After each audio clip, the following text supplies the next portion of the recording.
out of course. They're not operating right. Get Micah the 3rd chapter.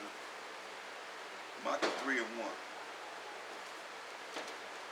Everything is out of order. Everything. That's why before you get hold on.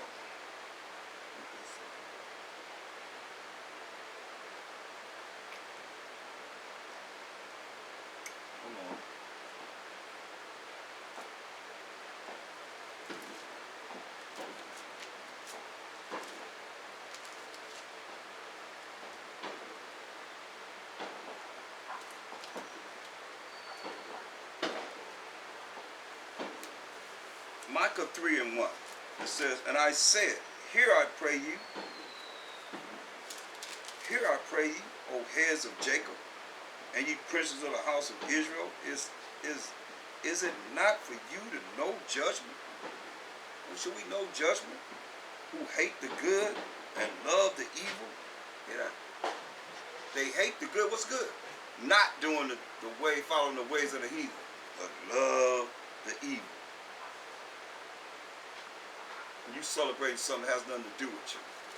And don't celebrate, remember, when you don't know about the holy convocations of the Most High, but you know about every last holiday that they have set up to honor their victories, you don't even understand that we have, like Day of Simon, Day of Nicanor. You don't even know nothing about that. Break it down. You know, even Purim. You know, and Feast of Lights. All those are our victory days. Victories. We got victory. We say, hey, let's keep this from generation to generation. How many go all out for that? Nope. Israel don't do that. But you know about this day, 4th of July. I asked you to break down what those four days that I just asked you to break down during the time that we was able to have the victory over our enemies. Nah. Don't know nothing about this. But you know about them days, these holidays. Verse 2, who hate the good and love the evil, who pluck off their skin from off them, and their flesh from off their bones. You see, that's what they did. That's what they did. Cannibals. Sat down, we showed them how to grow things, how to survive, and they ate us. Who pluck off their skin from off them, and their flesh from off their bones. That's what happened. They came here, they went to our funerals, came back, got the warm bodies, and ate them. Well, we read about it. Verse 3, who also eat the flesh of my people and flay their skin from off them. And they break their bones and chop them in pieces as for the pot, and as flesh within the cauldron. I remember it was a brother, he was an older man. He was, I don't know if y'all remember that movie, Psycho, where that dude had his mama upstairs in the room, dead, sitting by the window, was dead. Anyway, this dude said he was a little boy. He went to his house, had a little stool, say he was up there, said stirring it up, come to find out this dude was killing people. He eating them. But he liked his brother. He was cool with his brother. He was, he was cool with his brother while he probably killed him. See, he was stirring the people. Food tastes funny. He said, had a little funny. Sat there, when you meet people that have been through these things, and it's real. It's what they did. It's what they did. That's terrible. Yes?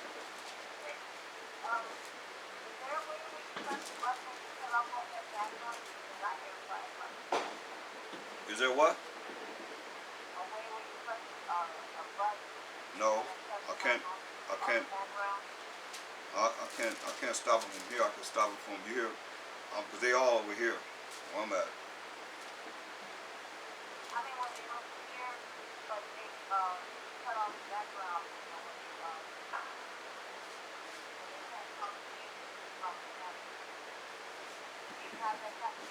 Yeah.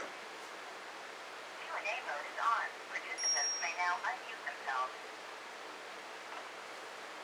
Presentation mode is on. Only organizers can be heard. Okay, so now you'll just hear my firecrackers and bombs that's going on right now. Because a lot of times, I couldn't, a lot of times I can't hear what y'all can hear, so I appreciate that. So now you just hear my background noise. Look, let me read to you again. Because don't think it's beyond them or people to actually do this, or they doing it now. What about these people, all these people that you see on the walls of Walmart? Have you seen me? A lot of people. No matter what city you're in right now, you look at the Walmart wall, because I remember they used to have at least 2 people on the milk carton. Then they started doing the little flyers where they had 2 people on little pamphlets that they sent out. Now they all on the walls of Walmart. You know, people that are missing. And it tells you here, it says, Micah 3:3, who also eat the flesh of my people. That's the Israelites. And I was looking on the wall of Walmart, and I only seen one, well, I can't even say if they were Edomite or not. Everybody else was like Israel. So they who also eat the flesh of my people, and flay their skin from off them.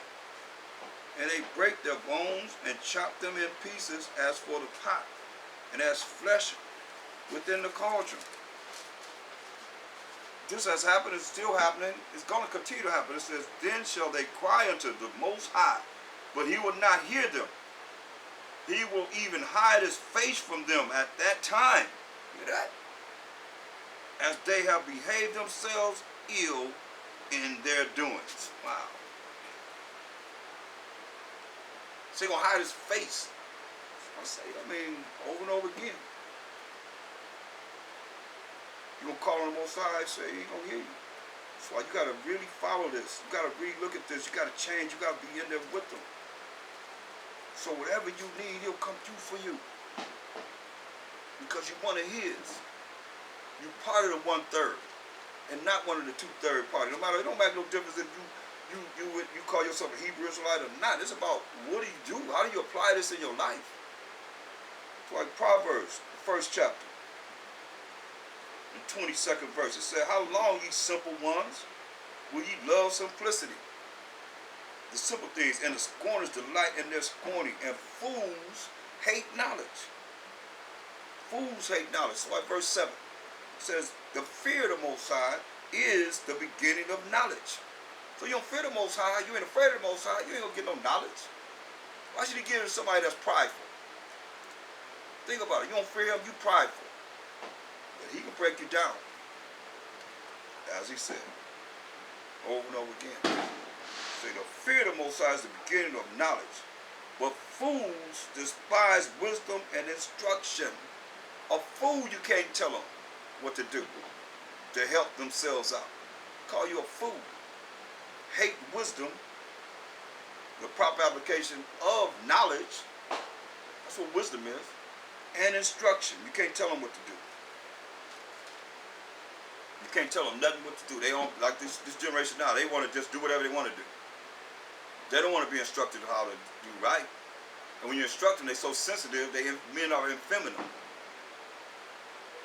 I remember brothers saying, well, if I was back in the day when y'all came up like y'all came up military style, I wouldn't have been there. So you wouldn't have been in the truth. You've been one of the 2/3 group, point blank. Brothers want to do whatever they want to do. Nah, you better do whatever you want to do. How you going to do it? How you going to fulfill what it is that he said we going to do? Oh, he going to come down. I guess you're going to be like the Christians say. He going to come down. The Holy Spirit going to overwhelm me and I'm going to have it all automatically. Nah. Certain things that's been done already that have been shown us has to be done through the Spirit of the Most High that we going to have to lock into. If not, then it ain't talking to you. It's not going to be concerning you. You know, I speak about it, you know, it's really about looking at what these scriptures say and rehearsing the righteous acts. Because if not, then they ain't talking to you. You're part of the 2/3 bunch that's going to be walking around. You probably end up with your pants sagging, hanging off your butt. You walk around looking stupid. Or just run around with your mouth chapping and not really knowing what these scriptures is talking about to be able to fulfill what it is and rehearse. What you going to do? What you going to do when all this stuff go down? And he said, just what we're going to do, and you're not prepared to do it. But we rehearse it right now. Judges 5:11 said we rehearse it. As we rehearse, then we're supposed to be doing the right things in our practicing. But if you don't know it, then how you going to do it? You must know it. Look, it says, Joel 2. Let's start at verse 1. It says, blow ye the trumpet in Zion. It's wherever we are. We're Zion. We represent Zion, brothers and sisters, children of Israel. We are Zion. That's what I say, the Most High speaking, if he want everybody to notice, why we got to go over the precepts to get the understanding of what is it talking about. Say, blow ye the trumpet in Zion. Look, Isaiah 51:16. And I have put my words in thy mouth, and I have covered thee in the shadow of mine hand, that I may plant the heavens and lay the foundations of the earth, and say unto Zion, thou art my people. So when you see Zion, a lot of times it's talking about the 12 tribes of Israel.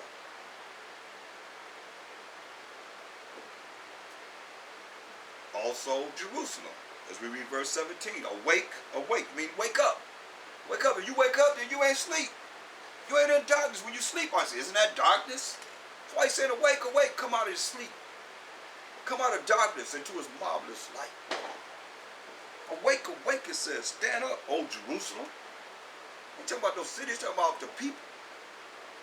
The people are the one that can stand up, which have drunk at the hand of the Most High the cup of his fury. Hear that? That's what we have drunk of. That's why when people try and compare, I dare to compare the plight of slavery just here in America alone, you know, to any other nation, whatever they've been through. There's no comparison. We got the fury of the Most High. See that? Thou hast drunken the dregs of the cup of trembling and wrung them out. It's bad. See, there is none to guide her among all the sons whom she hath brought forth. Neither is there any that taketh her by the hand of all the sons that she hath brought forth. See? These two things are coming to thee, the Most High says. Who shall be sorry for thee? Listen at this. For all the things that we was going through, and we have been through, and that we're going through now. For all of them that don't want to come back to the Most High and follow his rules, regulations, his laws, statutes, commandments, he said, these two things are coming to thee. Who shall be sorry for thee? Say, who won't be sorry for you? That's a deep statement from the Most High. Say, I ain't going to be sorry for you. Who won't be sorry for you? When I gave you the law, statute, commandments that the whole world could abide by. And most of these nations, no matter how they look at it, they follow some of these laws, statute, commandments the Most High laid down unto this day. He said, these two things are coming to thee. Who shall be sorry for thee? Who will be sorry for you? Desolation and destruction, and the famine and the sword. By whom shall I comfort thee? So he said, who am I comfort thee? He said, thy sons have fainted. So our sons done fainted, man. Say they lie at the head of all the streets, all right in front of liquor stores, all out in the streets, man. Now they got world start going from place to place, seeing what kind of wickedness they can do, what kind of evil they can do. They done fainted, man. Bunch of fools. Not following the righteousness of the Most High. How are we gonna come back together as a nation and you against your nation? Point blank, you're going out dealing with how you can deal with to hurt your own people. A kingdom divided against itself shall not stand. So how are we going to make this stand, brothers and sisters? And we so divided against each other. You still operating the Willie Lynch. If you still operating the Willie Lynch, you still have out against your brother. You have out against your sister. You can't come together because you're drunk. You're drunk, but not with wine. You drunk by the influence of this world. You've been Edomanized. You know. You allow Satan to control you at any time. Like I say, he's going around as a roaring lion, seeing who he can devour. You cannot let Satan devour you. You can't let Satan have power over you. It's going to be shown, because that's why I say righteousness can't live with wickedness. It's going to vex them. And when you ain't trying to be righteous, you trying to be wicked, then nobody want to deal with that. Nobody have to deal with that, no matter how you look at it. You know, I want to look and know where the people that's happy for 2 weeks out of the month. So it says, surely your pressure shall make a wise man mad. Yeah, okay, you're going to use that as an excuse. Well, so I said, whatever he give you, take out cheerfully. So how you going to be mad? When he said, whatever he give you, take cheerfully? Surely your pressure make a wise man mad. So sometimes, you know, it's going to be that way. But where the joy at? Where the fulfill, you know, your faith and joy, man, in the peace of a Mashiach Yahushua that he gives, that you can always go back to that and result to that. When you ain't sitting there holding no grudges against your people, your brothers and sisters. We should all be family. You know, I don't go to bed thinking of ill feelings against no one. I say, wow, okay, they over there doing it. Brothers over here doing it over here, over there. You got all these Israelites against each other. Why? For power? Come on, man. We Mashiachim. Read your Bible, 1 Corinthians 3:23. That's why we all jacked up. That's why desolation and destruction, famine, and the sword. Say, who gonna comfort us? Say, our sons have fainted. They lying ahead of all the streets as a wild bull in the net. That's like, I mean, they going crazy. You put a bull in the net. Can you imagine that? You see how bad it is at rodeos when people be on riding on a bull and they buck them off of them. You gonna put that sucker in a net? Come on. He gonna really go crazy. That's what he's saying. That's what we look at our young people. Young brothers like a bull in the net, man. They are full of the fury of the Most High, the rebuke of thy power. That's why brothers be happy to live to be 25 years old. Brother told me this a few times ago. I was like, wow, are you serious? Yup. Man, so happy, man. I didn't think I was going to make it to be 25 years old. That's a sad world. That's a real sad world.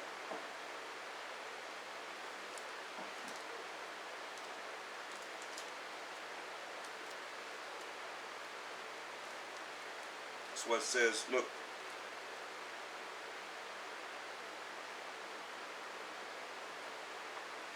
It says in Isaiah 52:11, it says, depart ye. Let me read verse 1. It's very important. Listen at this closely. This is something when it tells, you know, we have a soldier sheet that says, and the soldier must be neat and clean and appearance must be kept up at all times. It says, Isaiah 52:1, it says, awake, awake. That means you awoke. You have waken up. You're not asleep. You're not in darkness. It says, put on thy strength. It says, put on your strength. O Zion, you know Zion is the 12 tribes of Israel. Put on thy beautiful garments, it says. O Jerusalem, we just went through that. Zion and Jerusalem. Gone. In the previous chapter, verse 16 and 17. Because the land can't put on no beautiful garments. The people say, put on your beautiful garments, O Jerusalem, the holy city, for henceforth there shall no more come into thee the uncircumcised and the unclean. So we're supposed to be looking at this. Because these people, these nations that are uncircumcised in their minds, because they're not following the Most High's powers, laws, statutes, commandments, and they're unclean because they do anything. They eat shrimp, crab, lobster, pork, whatever you name, catfish, whatever it is that's available. They're unclean. They're doing nasty things on the Sabbath. They're not honoring the Sabbath. You know, from evening to evening, not honoring that. You're not honoring the holy convocation. They're unclean. They're doing things that's abominable in the eyes of the Most High's He have his law, statutes, commandments, and we're supposed to be following. And if you follow the same traditions and customs of the heathen, then you're going to be put to death right with them. As it is written, you become 2/3. 2/3 of our people not going to make it. Only 1/3 going to make it. I don't care how you look at it. He's going to reward you for your works, the deeds that you do. That's why you got to be changed. You got to change, become a new creature. Be born again. And leave all this madness alone. It is madness. That's why it says, verse 11, Isaiah 52:11, depart ye, go ye out from thence. Touch no unclean thing. See? So he says, that's why I say the unclean and the uncircumcised ain't going to be able to deal with us. And he say, touch no unclean thing. Go ye out of the midst of her. Be ye clean. That's why you got to be a new creature. You got to follow the laws, statutes, commandments of the Most High, that bear the vessels of the Most High power. You know? For ye shall not go out with haste, nor go by flight. For the Most High will go before you, and a Mashiach Yahushua before us. And the power of Israel will be your reward. That's what's going to be our reward. So now, going back to Joel, knowing that the Most High, the Mashiach Yahushua, is going to go before us. Joel, the 3rd chapter.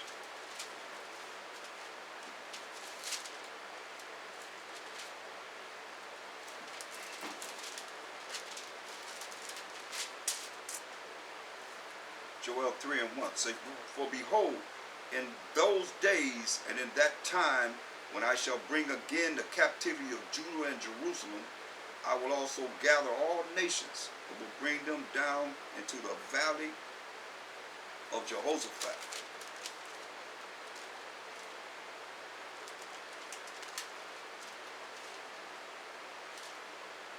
So you're going to bring all these nations.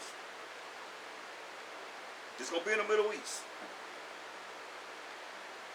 He's going to bring them down to the valley of Jehoshaphat and will plead with them there for my people.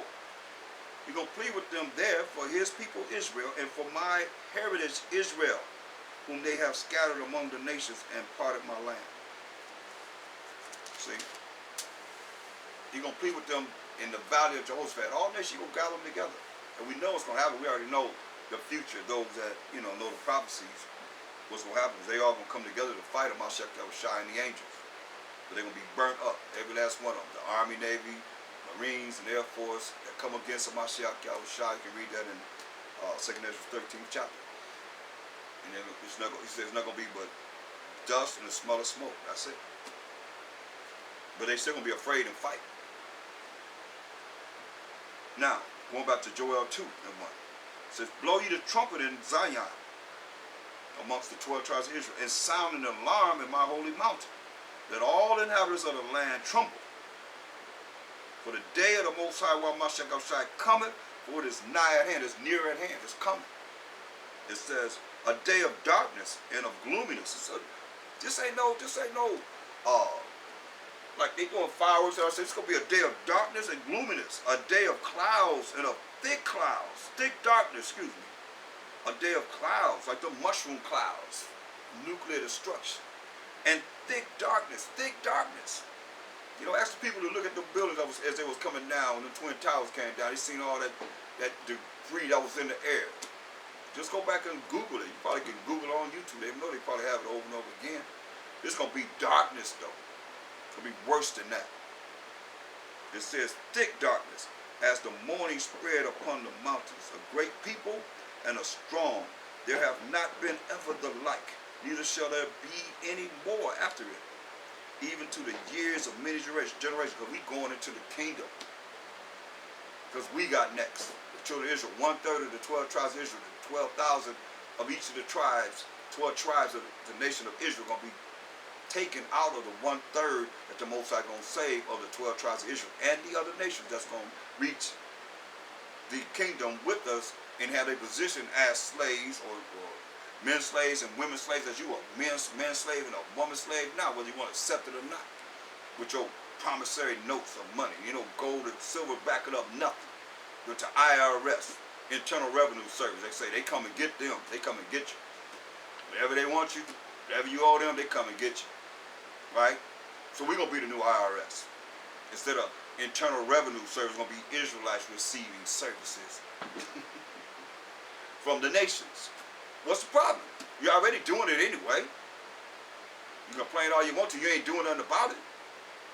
Just running your mouth. That's all. You ain't doing nothing about it. Who's going against the IRS? Hello? Can you hear me? Who's going against the IRS? Nobody. They're their own entity. So when you reach the kingdom, we're going to have a righteous kingdom, and we're going to have Israelites receiving services. What's wrong with that? You're already doing it anyway. I mean, don't get it twisted, because that's what it says. Look, right quick, just so you know that I'm not just talking off the side of my neck, but I'm saying the truth. It's Isaiah 60 and verse 10. It says, "And the sons of strangers shall build up thy walls, and their kings shall minister unto thee. For in my wrath I smote thee, but in my favor have I had mercy on thee." It says, "Therefore thy gates," there's going to be 4 gates, with three tribes on each gate, representing the 12 tribes of Israel. "Therefore thy gates shall be open continually. They shall not be shut day nor night." Why? Why these gates are not going to be shut day nor night? "That men may bring unto thee," talking about the 12 tribes of Israel, "the forces of the Gentiles, and that their kings may be brought."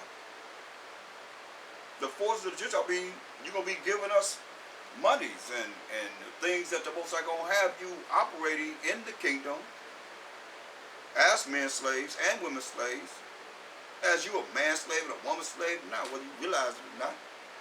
Ever since 1933, everybody's been under the operation of slavery. Everybody. It's just going to be a change of the hand of the God.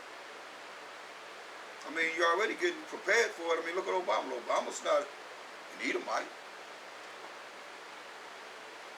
You know, he's over everybody in the world.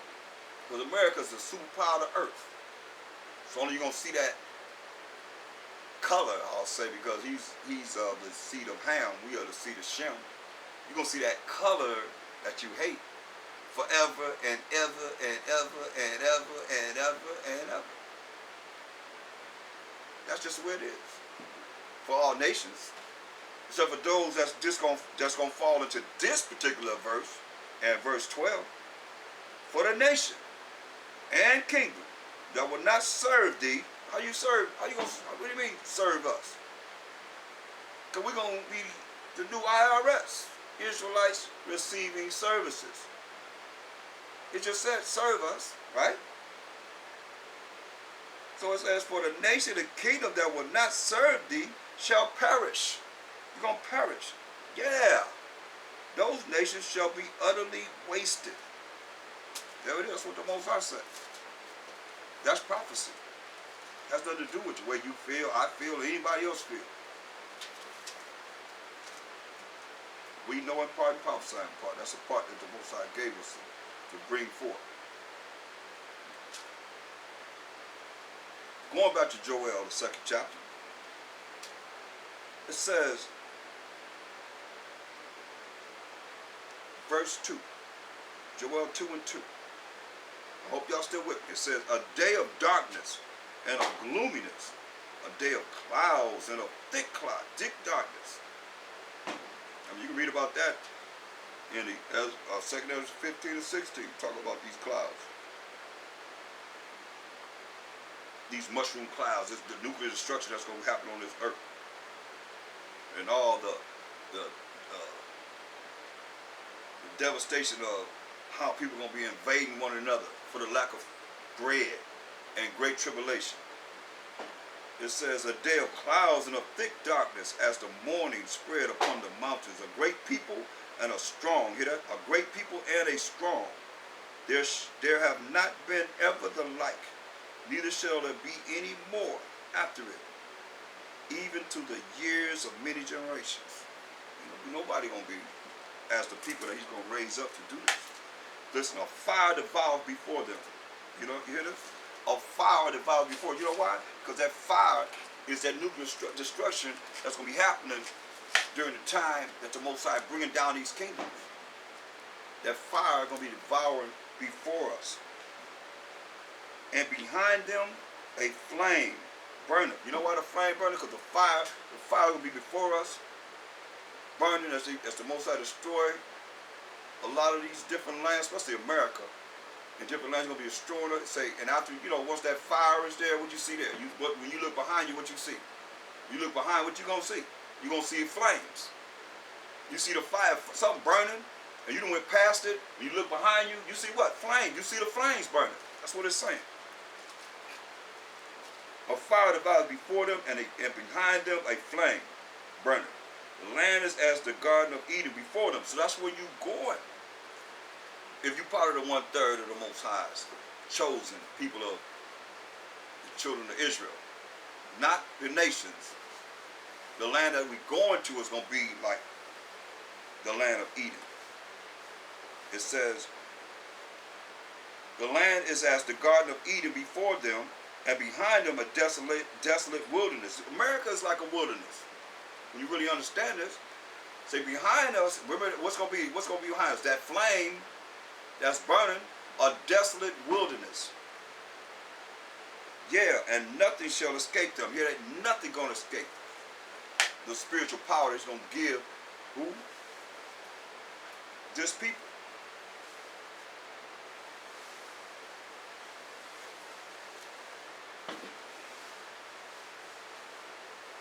Verse 2. It says, a great people and a strong. Let's talk about a